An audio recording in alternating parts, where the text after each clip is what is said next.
Hey everyone, welcome back to the All Things Private Practice podcast. Joined today by Danni Biondini, who is a licensed marriage and family therapist, born and raised in San Francisco and now living in Brooklyn.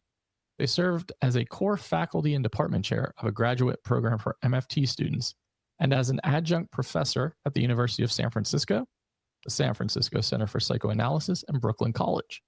Now they primarily work as a family therapist in their private practice, Gemini Family Therapy, helping adult families in California and New York repair from past hurts or estrangement.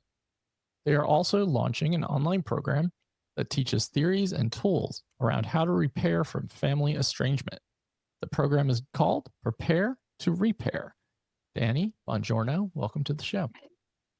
Hello, buongiorno. Thank you. I still think about that every day of my life. So Danni was at my Italy summit back in September of last year and rushed onto the bus the day everyone was leaving at like 5 a.m. and apparently was like, oh, this is not the story. Go ahead, do tell. No, that's the story. Yeah. Well, first Okay. I slept through it and someone had to come back and rouse me from sleep. Well, I was anxious that everyone's getting on the bus and making sure everyone gets out of this village that's 4 hours from the nearest airport. I see Danny's missing. We don't know where Danni is. And then Shailene messaged me, Danny's on the bus. They came on and we're like, hi, bonjour. Apparently I'm very chipper and cheery at 5 a.m. I was surprised at all times. At all times. Yeah. Yeah. Okay. Unless you're like angrily riding your bike in New York City and you're like, get the fuck out of here. Yeah, exactly. Unless somebody steps in front of my bike, then I am a different person. And Dennis comes out. Yeah. Okay. Regrouping for y'all. So today we are going to talk about how to move into becoming a professor and how to supplement your income by doing so. Because I know a lot of you listening are like, I do want alternative income streams. I want to do different things with my career. And I think it's a really wonderful path and one that you have experience with and want to share that. So tell us a little bit about why this feels like an important topic. Yeah, well, you said it, and I'll just reiterate it, that I know a lot of therapists are very interested in figuring out if they can and how can they get into teaching as a side gig. Yep. Actually, a few years ago, I'd posted in a Facebook group for therapists, and I asked, is anybody in here interested if I was going to do a workshop on how to get into teaching? And I had like 400 people respond affirmatively. Never put it together, but this is my opportunity. This is for them. This is accountability. Yeah. Thank you. Well, I mean, I think we go through seasons of life as small business owners, and it sounds like right now, this season of life, you feel really passionate about this. So you've been a professor as an adjunct professor for different colleges and a part of different programs. Yeah. Tell us about like, what do you really like about that to offset doing family and one-on-one therapy? Well, I've always been, I think like you and like everyone we know, always been very interested in having my attention scattered in a few different places. Sure. And so I think that teaching is one really awesome way to have a side gig where you're really doing a lot of the same kinds of stuff that all the people we know who are like therapist entrepreneurs, like all that kind of stuff they're doing, like doing talks and making content and filming videos and making funny memes or whatever. But as a professor, you're doing it with more of a safety net because you don't have to find the audience. Like they will bring the students to you. Sure. And there's just more support and more structure already in place. I think it's a good like first step. Yeah, no, that makes a lot of sense. And I think a lot of people will be interested in that. And I think a lot of people will get hung up on like, can I be an adjunct professor with just a master's degree? Yes. Very common question. So let's dispel that myth right now. The answer is yes. You absolutely can get hired to teach at the graduate level with a master's degree. I only have a master's degree. And I have been an adjunct at multiple schools. I was also core faculty and the department chair even, which was weird in retrospect and a mistake, but Possibly I a red flag in some ways, yeah. what? Was it a red flag in some ways about Yeah, the I mean, yeah. We won't go down that path, but yes. Sure, sure. Um, but you absolutely can teach with just a master's degree, but that is to say, not at every school. Some schools will have a stricter standard and want doctorate level. Um, but there's plenty of programs that are happy to have you with a master's degree and with clinical experience in the field. Sure. I mean, I think that makes a lot of sense. And I can remember like having professors for sure that did adjunct work who had master's degrees in my program. And I really enjoyed a lot of them. And I never really thought about like doctoral versus masters in that capacity. Yeah. Um, with that being said, one thing that's always held me up, right? Like, cause I've been like, oh, I might be interested in teaching in some capacity is like the executive functioning piece of like the syllabus, all the administrative work that goes into it. So you are a fellow, I guess I can say ADHDer if you feel comfortable with that. If not, we'll remove it. No, it's okay. Is how do you manage that? Because I don't know if I could. Like the executive functioning piece, the administration piece, the behind the scenes stuff. Okay, you are going there. You are going to the heart of it. That's I mean, that's the hardest part of it. For me, it was the hardest part of it. Um, and I'll say I taught for maybe, gosh, 5 or 6 years before I even knew I was ADHD or before I even got my ADHD diagnosis. And I, I, I, I struggled with all of those pieces that you're talking about. Yeah. It's actually funny. After I got my ADHD diagnosis, I was at the school and I saw one of my former students who also worked in administration there. And I was like, oh my gosh, guess what? I just found out I have ADHD. And his response was, yeah, we all knew that. Like, Yeah. you would show up to classes with 100 slides in your PowerPoint for a 1 hour lecture just so you could jump around to whatever, seemed most interesting at that moment. Sure. That makes sense. I actually would love to know what like pre-discovery Danny was like. The masked version of Danny. I find that to be fascinating. Oh, okay, okay. Um, You don't have to answer that, but I was just thinking about it. well, I, well, gosh, okay. I have to think about it for a moment It's because okay. I think I was pretty similar to how I present now. Like, I do have very, very big energy and I'm enthusiastic about everything. But I also, I would get a lot of feedback though that I was also like very disorganized and like sometimes sort of like chaotically so. And I, as a professor, I mean, I think that there's the ADHD part of me that's like, I just want to like have fun with my lectures and I'm going to make all kinds of like really funny memes and jokes throughout my lectures. And I was really good at that kind of thing. Sure. And also just like following somebody's tangent, like to the ends of the earth, um, which was also feedback I would get. And I learned, okay, got to reel that in. Um, and on that, like how I learned to reel it in was like to come to class with a very strong, structured syllabus and a very structured PowerPoint, like slideshow, whatever you want to call it, Right. that would keep me on track. Sure.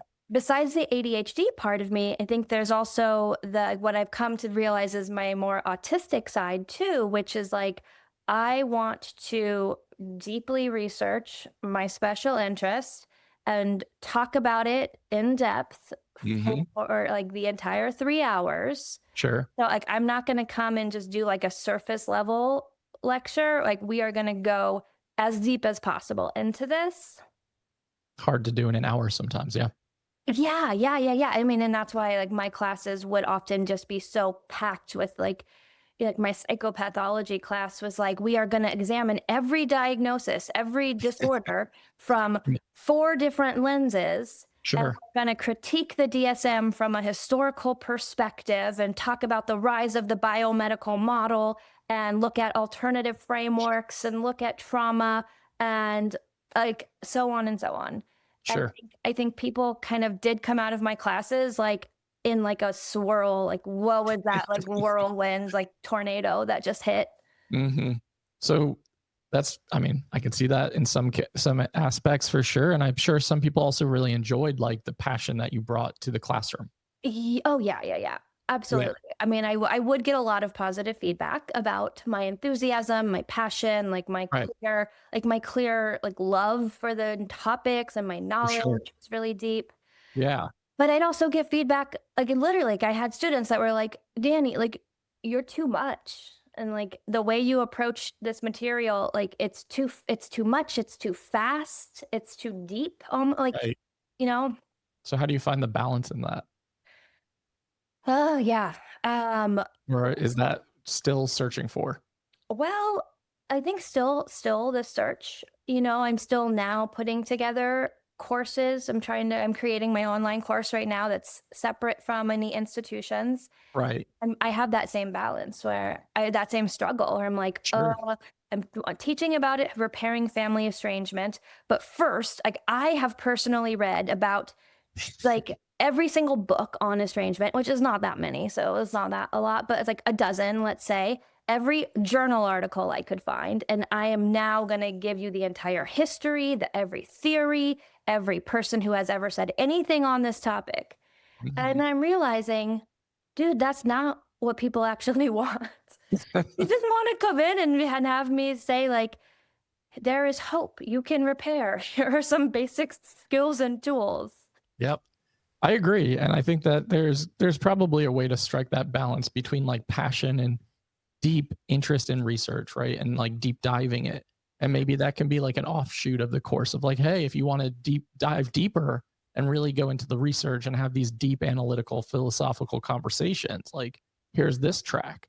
And here's the track where it's like, here's the hope and the optimism and the support. Yeah, yeah. I mean, and I think, I mean, that's one of the things I really loved about teaching. And like I loved teaching. I adored it because I would get to have those deeper moments with my students when Right. I would read their papers and respond to their papers or read their Canvas posts, on our, their online posts and like really be able to track their thinking and respond to their thinking. And like, I would do that hours every day. Like, not that I had to, just because I wanted to. Like I Sure. loved it so much. That makes sense. Yeah, that you were that passionate about it. And I'm Yeah. sure the students really appreciated that. So how does someone get started with this process? If they're like, okay, I do want to teach, I do want to do some adjunct, I want to supplement my income, I want to do something different with my brain. Yeah. How do you get started with this? Yes. Well, you would be starting out looking for adjunct positions, and they have them in every master's level graduate program in the country. They hire adjuncts to teach, at least some, if not most of their classes. Right. And what I did, and what a lot of people I know to get our foot in the door, just go back to the graduate school you went to, Right. right? Because you probably still have connections there. There's probably professors who know you, and talk to them and say, I'm really interested in teaching. And like how it worked for me was the former chair of my program said, "Oh, great! We have a human development class. We'd love you want to teach it?" And I said, "Yeah, of course I do." Um, so that's a good place to start. You also can, I mean, if you really were bold, just look up all the grad programs that are in your locale and really could just probably reach out, look them up online, find out who the chair is, send an email saying, I really want to teach. Like, here are my interests. Here's my subject. Like, not just like, I'll talk about this in a moment, but it's important to not just have like vague interests and like, Yeah, oh, I would love to teach, but like you need to have subject matters you're interested in and capable of teaching. for sure.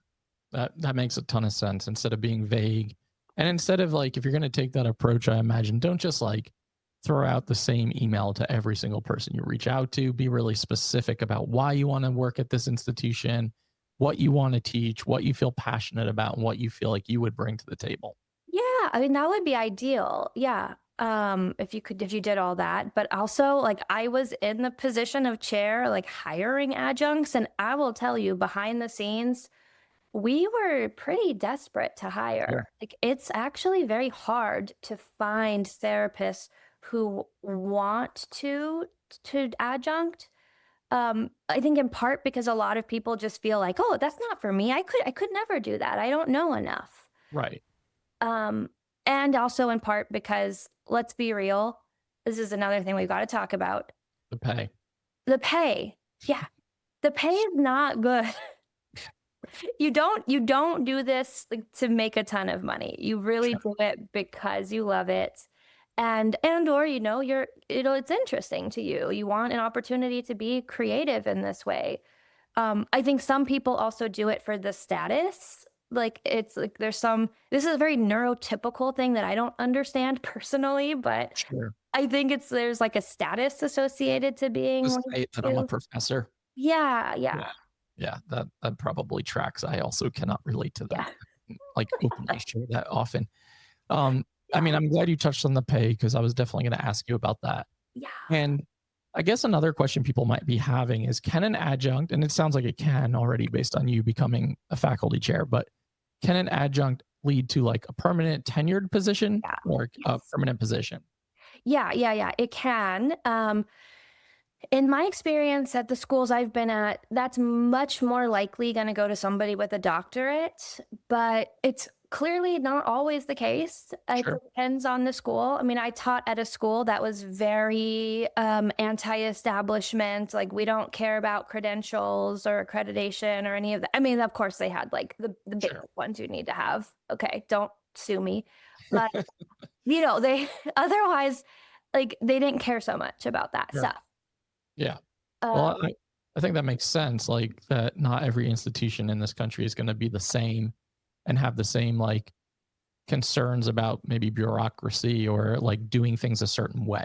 yeah. And that I like that you just switched drink types. Very I was gonna tell you at the beginning, I do have 3 drinks here. So good. I'm glad to make hear it. sure What do we have in front of us? We have they're an all iced coffee or something, and we have, this is my cold brew from this morning. okay, probably something Um, carbonated somewhere. I don't have any carbonated right now. Mm. I have really let everybody down in my community. But I do have 3. This one is just water, and Hmm. in the cat mug, we have, a milky oolong tea. Love it. I love it. I noticed it as soon as you put your water down. So, okay, I think we covered like the foundation. What else did you Oh, have wait. on your list? Oh, yeah, wait, let me tell you actually how much that you do get paid. Sure. I wanna give the range that I've seen, which is at the low end, maybe 3,000, and at the For high end fees for a semester. for one class, Right. for a one semester class. Yeah. Yep. 3,000 on the low end and maybe 6,000 on the high end. Sure. And I know that a lot of adjunct professors sometimes often like piece it together by teaching like multiple classes or once they get established. Yes. Oh, absolutely. And I mean, the thing is, once you get your foot in the door, if you do a good job and they like you, I promise you they will offer you more classes. Right. Because Yeah. like I said, like it's actually pretty hard to hire good people. Oh, I'm sure. And I'm sure what happens too is like once you get your foot in the door, you establish yourself, you do a good job. It's like this is so much less of a path of least resistance opposed to like hiring new people, going through that process, trying to figure out if it's a good fit. So that makes a ton of sense to me. Exactly. Yeah. Yeah. So you can definitely piece it together with, teaching a couple classes at the same school or, moving it around. I like that. And I think flexibility, is what people want. And I know for a lot of us, especially those of us who do identify as neurodivergent, especially probably more the ADHD side, doing the same thing for the rest of our lives in a career seems pretty hellacious. Yeah. Yeah. I could never imagine that.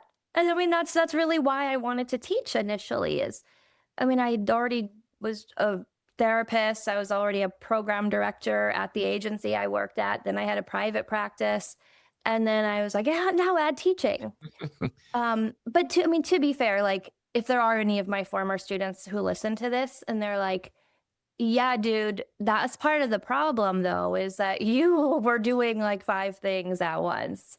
I understand that now. Sure. I did not understand that then. I think there's refinement too, though, in that process. Like, I bet if you went back to teaching now, things could look a little bit different in regards to like how many things you take on Oh, and how much you have capacity for. yeah. Oh, yeah, yeah, yeah, for sure. I would not do it the way I did it before.